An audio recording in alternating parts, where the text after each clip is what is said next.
terror, intimidation, and forced expulsion. They rounded us all up in that basement, shoved us onto buses, and drove us to Novoazovsk.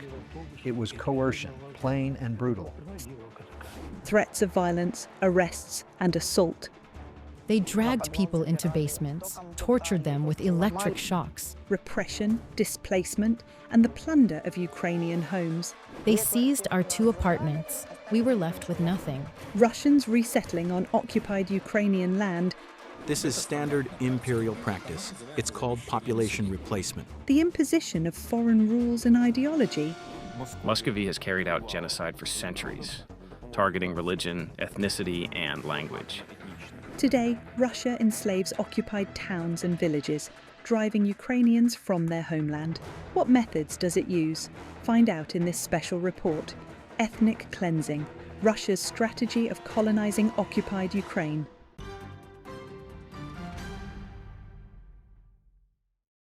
To subjugate or to expel, Russia carries out a cynical, brutal campaign of demographic expansion in the occupied territories of Ukraine, deploying an entire arsenal of violent and repressive measures against Ukrainians, forced passportization, through blackmail, intimidation, persecution, deportation and expulsion, and outright racketeering.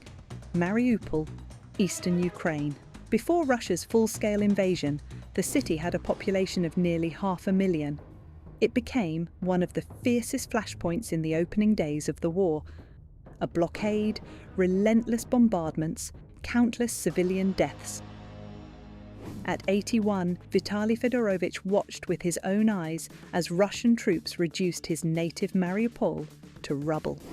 I had to move into a school basement, and down there, under constant shelling, I spent 23 long days, all the way until March 23rd.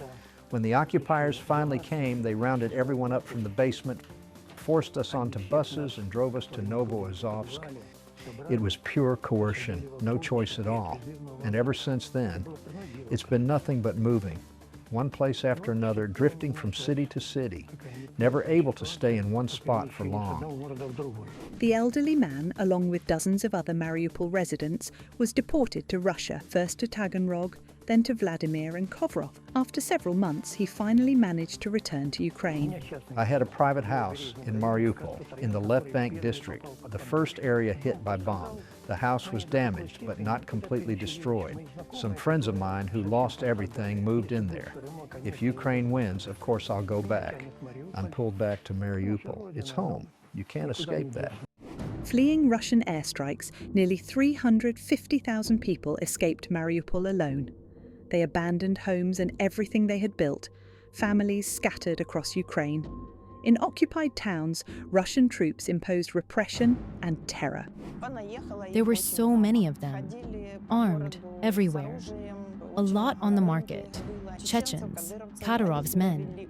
They behaved arrogantly. They said they came to liberate us. But liberated us from what? From work, from our homes, from everything people had. Natalia is from Energoda, the satellite city of the Zaporizhzhia nuclear power plant, seized by Russian forces in March 2022. Her husband, who worked at the plant, refused to cooperate with Russian specialists or take Russian citizenship. For his pro-Ukrainian stance, he was arrested in July 2023 and spent nearly a year in a local detention center. When they transferred him on June 6, 2024, to Melitopol, he'd already spent months in Belozerka. Then they opened a criminal case under Article 276, espionage. By September 19th, he was sentenced to 12 years of strict regime. He is now in one of Russia's penal colonies.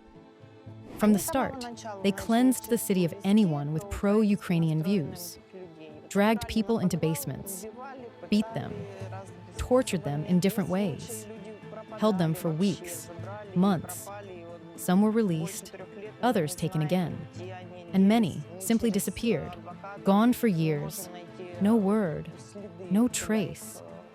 My husband told me they tortured him with electric shocks for 4 days, beat him, broke his bones.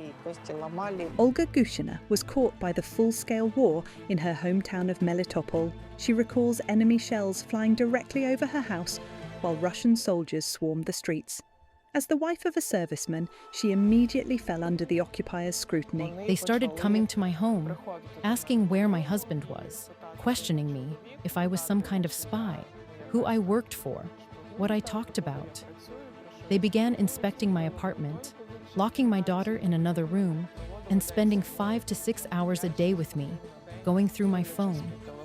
Olga taught English at a local lyceum. The occupiers offered her positions as school director and even city education minister. She refused. One day they came and said, "Make sure your child isn't in the apartment tomorrow, because we'll be talking to you differently." The occupiers took Olga's apartment keys, announcing they would come whenever they pleased. That very evening, she fled Melitopol with her parents and child. Thousands of Ukrainians abandoned their homes that night, driven out by lawlessness and fear for their lives and the lives of loved ones. When people are walking behind you, cocking their weapons, the tension is unbearable. Patience breaks down. Everything snaps. I think my face revealed everything.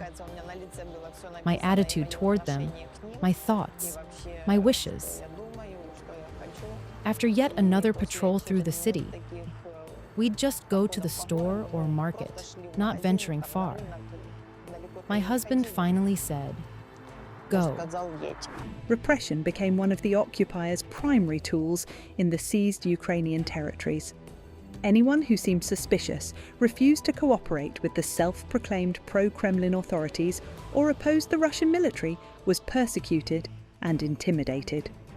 Compliance and silence, or leaving their homeland, were the only ways to survive. The main instrument used to enforce loyalty is submission, repression, an atmosphere of distrust, and the absence of solidarity among people. They replace real achievements with constant propaganda, creating narratives of Russia's greatness, invincibility. If you are obedient and loyal, they promise, Russia will open vast opportunities to you, and you will be happy in the new country. 1/5 of Ukraine's territory is under Russian occupation. About 3,000 settlements in Donetsk, Luhansk, Kherson, Zaporizhzhia, and Crimea. Across these areas, the Kremlin enforces colonization, replacing uncooperative Ukrainians with people it can easily manipulate. Population replacement of roughly 15% already creates a relatively safe situation for the empire. If it exceeds 25%, the region becomes fully controllable. In southern Ukraine, the Kremlin unexpectedly faced not a loyal population, but a resistant one. This resistance appeared in peaceful protests and delays in obtaining passports. The objective then became to push out the most active residents, or eliminate them. At the same time, the occupiers sought to settle citizens of the Russian Federation in southern Ukraine from the Caucasus, Siberia, and other regions. The occupiers bring in ideologically motivated administrators, often untrained, inexperienced, as well as security personnel, teachers and doctors. Some relocate for career opportunities, others simply to live under basic human conditions. In this case, we're talking about ordinary retirees who are difficult and expensive to maintain in places like Magadan. It's simpler to pay them to move to Crimea, Zaporizhzhia, Kherson, or elsewhere, and buy a house. For these people, who previously lived in harsh conditions, suddenly moving to a good climate with better living conditions while receiving a northern pension. Affiliation with the Russian Federation guarantees them a peaceful old age. Russia is literally seeking to erase the local population and settle the newly freed territories with people from its own depressed regions. To replace the indigenous residents, labour migrants are lured in with promises of Russian passports, housing and high wages. Estimates suggest the occupiers have brought over 100,000 migrants into the occupied territories.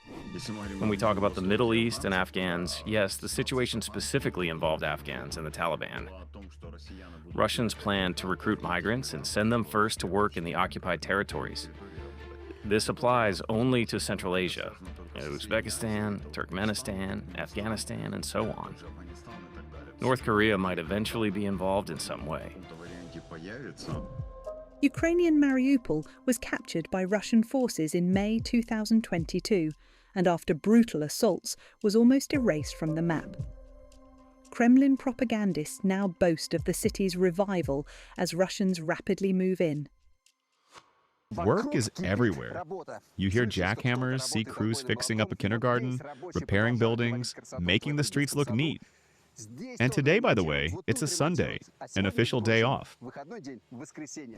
This is essentially a policy of marginalization. What the Russians are doing is stripping Ukrainians of any chance to receive compensation, earn a living, or keep housing, which is crucial in Mariupol. Houses are torn down or partially repaired, or not repaired at all after destruction. Eventually, people are forced to leave because no compensation or replacement housing is offered. The second tool is unemployment. Systematic exclusion of the local population from stable work, leaving people dependent, vulnerable, and without prospects. Teachers from Dagestan now teach Russian to Ukrainian students. Doctors from the provinces work in local hospitals, and builders from Central Asia construct houses for Russians. This is the new reality of occupied Ukrainian territories. The Kremlin pays generously for ideologically motivated citizens willing to move to Donbass or southern Ukraine. 14 of us came from Dagestan. We've been working since September. Personally, I haven't noticed anything unusual. Children are children. They've clearly lost a lot and missed out on many things. Gradually, we're trying to restore normalcy in a different format. I felt drawn here. I wanted to see these children. As additional incentives, the Kremlin launched programs like Zemsky Doctor, Zemsky Teacher, Zemsky Cultural Worker, Zemsky Postman. Military personnel also relocate: Chechens, Buryats, residents of Khabarovsk Krai. I came for my husband and I stayed. I work here, I live here. Ukrainian human rights defenders have identified around 30 programs designed to replace Ukrainians in occupied regions. From 2024, migrants are also offered accessible housing loans and relocation bonuses. Mortgages at 2%, 30 years, minimal down payment. For the vast majority of Russians relocating, this is the only way to secure their own home. That's why they move. Russian specialists move to the temporarily occupied territories, settle there, and start working. They are paid 2 million rubles, more than soldiers who fight and die. These specialists also receive apartments and enhanced salaries, often several times higher than those of the collaborating local teachers or doctors. Those who relocate to the occupied territories enjoy privileges, from access to medicine and healthcare to the best jobs and high-paying work.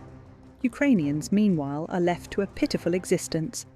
The 30 to 35,000 rubles paid to locals is just the start. After that comes cheap vodka, cheap beer, intoxication of the population, pure colonization akin to North America's treatment of indigenous peoples. There's no other way to describe it. Colonization is closely tied to other violations like nationalization of property. This isn't something the occupation authorities in Kherson or Zaporizhia invented. It's a synchronized policy across occupied territories. Practices vary, but the directive comes centrally from the Russian Federation. So-called nationalization, simply the seizure of property, applies to everything, including abandoned apartments. The occupiers call these properties ownerless. It also includes homes from which Ukrainians are literally driven out. They took the keys to our apartment. Naturally, 2 months later, FSB officers, 3 men, moved in first. A couple of months after that, 2 men and a woman settled in. Neighbors said for a week they carried out boxes and bags. I understood what they were taking. In short, they seized both our apartments. We were left with nothing. It's total lawlessness there. Even people living in homes registered under their parents aren't really owners. Everyone must first get Russian passports before they can officially claim their housing. We left everything behind. Legally, the apartment is ours, but in practice, no. I assume people are living there now. I just asked the neighbors not to tell me. I don't want to rip my heart out, knowing a Buryat family is living in my apartment. They're bringing in families of all nationalities on a massive scale, moving them into the apartments of Ukrainians who fled. International humanitarian law imposes obligations on the occupying power. According to these rules, the aggressor state has no right to carry out repression, pressure, violence of any kind, or humiliation of the civilian population under its control. Violations of their rights, seizure of property, forced expulsion or deportation are prohibited. Likewise, forbidden is the displacement of the indigenous population to occupied lands or its replacement to alter the ethnic composition of the territory. Yet Russia ignores all principles and norms of international humanitarian law, committing repeated war crimes. One of the most cynical practices is deportation. Kremlin operatives forcibly remove Ukrainian children and teenagers from occupied territories under various pretexts: mythical rescue, health measures, excursions. Many of these children are left in Russia, placed in boarding facilities, subjected to ideological indoctrination, and handed over to foster families. One of the greatest crimes, which will require new terminology, is the deportation of children, the genocide of childhood memory. It is meant not only to scatter Ukrainian children across Russia, but also to uproot them from their families, their culture. Through imposed educational standards and foreign values, they seek to rewrite identities, to erase language and memory, turning them into mankurts, servile people molded for today's Moscow Empire. Since 2014, Ukraine has lost 1.6 million children. That includes all the children of Crimea since 14, nearly the entire child populations of Luhansk and Donetsk, and in 2023, Maria Lvova-Belova, the Putin-appointed Commissioner for Children's Rights, announced that 744,000 Ukrainian children were registered in Russia. How many remain unregistered? How many are still in occupied territories? How many have died, are captive, or wounded? We do not know. Russia provides no information. The most vulnerable and defenseless are orphaned children. Recently, Luhansk region released a catalog of Ukrainian orphans. The most cynical part, children can be chosen based on eye color or hair color. Any Russian citizen, even in Chechnya, can select a beautiful blue-eyed 15-year-old girl, instantly gain legal control over her, and take her away. We are investigating this information very carefully, collecting data on these children. Ukrainian school children in occupied territories are subjected to total indoctrination. Special programs and militarist organizations have been created, mirroring those in Russia, to erase the memory of Ukraine. It's like a prison, surrounded by barbed wire, with endless pioneer songs and slogans. Even the school has a class called Conversations About Important Things. Children's minds are brainwashed from the first grade. Military uniforms, marches, events. Everything is designed to teach them that living in Russia is the dream of every person. Russians are bribing teenagers. They give them access to prohibited items, cigarettes, alcohol. They pay them money, provide fuel for mopeds, so that the children, first, serve as distributors of information, gathering everyone at a specified place at a specific time. And second, so the children can spy, eavesdrop, stand in lines at shops or markets, move among people, and report on their fellow villagers. The Kremlin is deliberately reshaping not just the ethnic composition of occupied Ukrainian territories, but the very self-awareness of Ukrainians, erasing their national identity. This is a massive violation. We don't know the exact number of people subjected to forced passportization in the occupied territories, but it's certainly in the millions. The same applies to children born in occupied areas, compelled to take only Russian documents, automatically granting them Russian citizenship. For those who decided to stay, they began literally reprogramming them, reshaping identities. A ban on all things Ukrainian was imposed, a so-called semiotic erasure, so that nothing in the public space could remind people of Ukraine. Language, music, symbols, monuments, street signs, even the return of Lenin statues.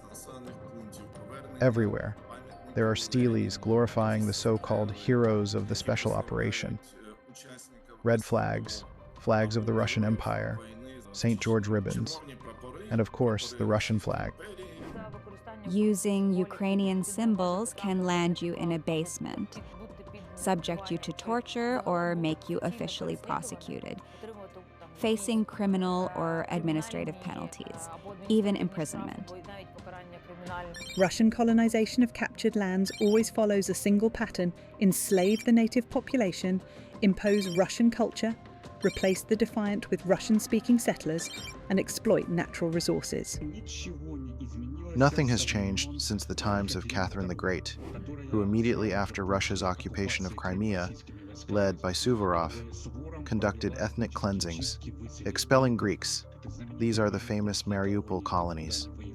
Then came the Crimean Tatars, and episodic actions across Ukraine, forced removals.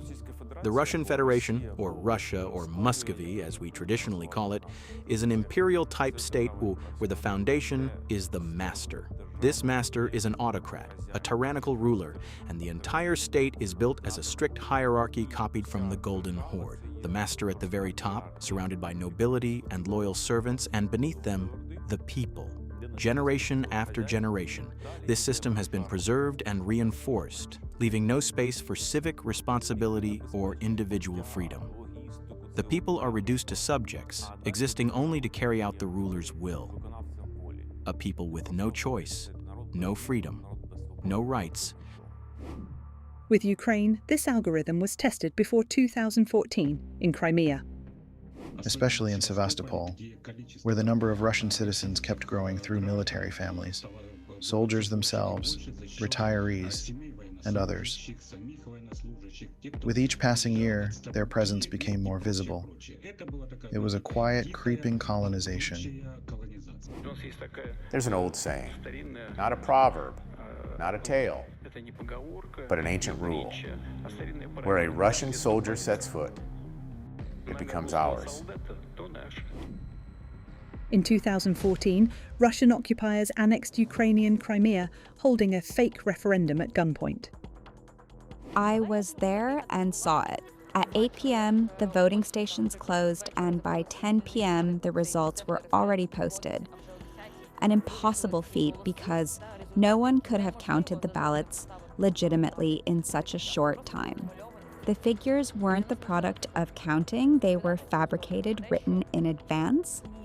It's crucial to tell this story. With soldiers in your city, no free expression of will is possible. Over 10 years of occupation, roughly 1 million Russians relocated to the annexed peninsula. Crimea became a military base and a staging ground for the full-scale Russian invasion in 2022. The experiments conducted in Crimea are now being rapidly applied to the so-called newly occupied regions. Parts of Zaporizhzhia, Kherson, Donetsk, and Luhansk oblasts.